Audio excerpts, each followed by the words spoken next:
안녕하세요. 세계 첩보계 동향을 전해드리는 정보인 기자입니다. 지난주에도 첩보계에서는 많은 일들이 있었는데요. 그 중에 주목할 소식들 전해드리겠습니다.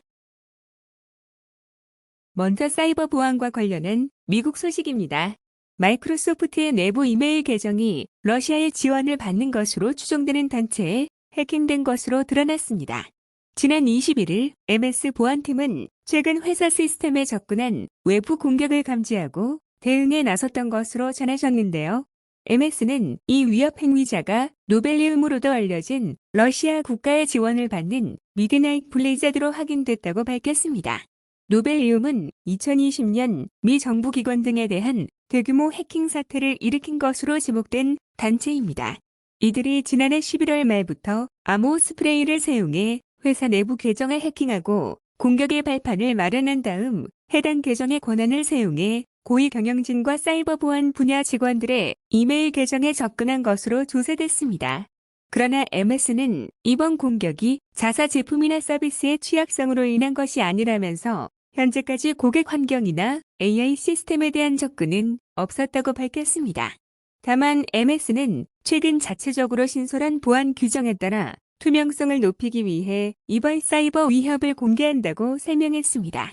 MS가 미드나잇 블레이자드로 지칭한 노벨리움은 2020년 IT 네트워크 관리 기업인 솔라윈즈의 소프트웨어를 해킹해 백도어를 만드는 방식으로 솔라윈즈를 이용하는 미 국토안보부와 국무부, 재무부, 인텔 등 정부와 기업을 공격한 단체로 알려져 있습니다. 당시 미국 정부는 배후로 러시아를 지목하며 첩보 수집을 위한 것이라고 주장했으나 러시아는 이를 부인했습니다. 다음은 우크라이나에서 날아온 아주 흥미있는 이야기입니다. 우크라이나 군정보국 GUR 수장이 과거 러시아 용병 기업인 와그너 그룹을 이끌었던 예브게니 프리고진의 사망의 의문을 드러냈습니다. 또 블라디미르 푸틴 대통령의 대역을 자주 목격한다고 주장했는데요. 지난 22일 GUR의 키릴로 부다노 국장은 영국 매체와의 인터뷰에서 해체된 것으로 추정되는 와그너 그룹에 대해 와그너 그룹은 존재한다고 말했습니다. 그러면서 와그너 그룹을 이끌었던 수정 프리고진의 사망에 대해 너무 성급히 결론을 내리지 않을 것이라며 의구심을 표명했는데요.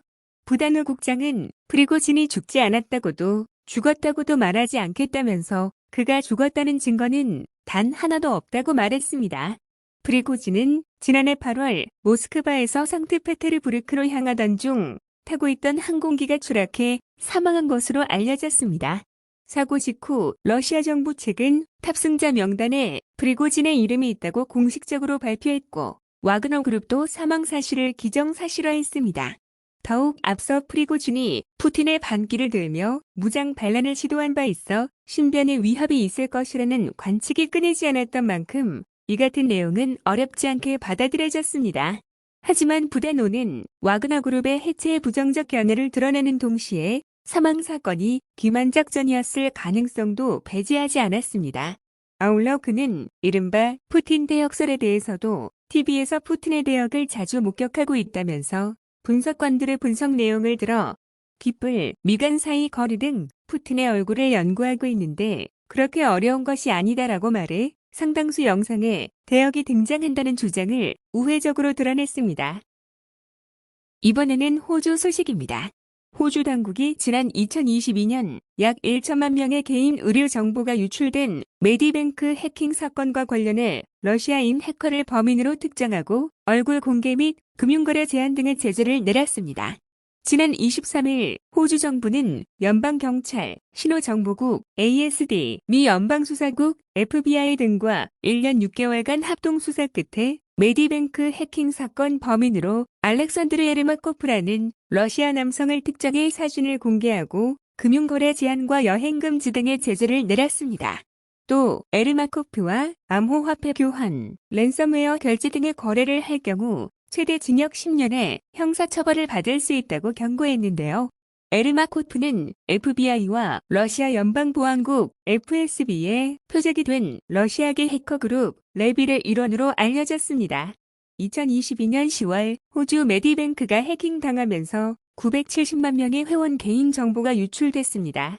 해킹범은 빼돌린 개인정보를 유출하지 않는 대가로 메디뱅크 측에 1인당 1달러씩 총 970만 달러, 우리 돈으로 약 130억 원의 몸값을 요구했습니다.